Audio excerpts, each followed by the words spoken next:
మీ keyboard function keys వినియోగించే విధానం తెలుసా? కీబోర్డ్ ఫంక్షన్ కీస్ వాడటం చాలా ఉపయుక్తము. F1 తనిఖీ సహాయం తెరను తెరుచుటకైతే. F2 ఫైల్ లేదా ఫోల్డర్ పేరు మార్పుబాటుకు.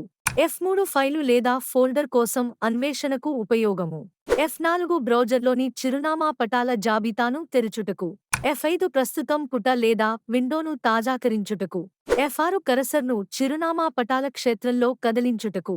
F7 స్పెల్లింగ్ మరియు వ్యాకరణ తనిఖీకి ఉపయోగపడుతుంది. F8 విండోస్ ప్రారంభ పుట కోసం అదనపు ఎంపికలను తెరుచుటకు. F9 shortcut కీస్ను ఉపయోగించుటకు.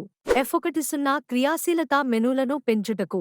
F11 కార్యాచరణను పూర్తి స్క్రీన్ మోడ్లోకి మార్చుటకు. F12 మీ పేజీని ఇతర ఫార్మాట్లలో సేవ్ చేయుటకు. ఇవి వాడి పని సులభంగా చేసుకోగలరు. గమనిస్తున్నారు కదండి.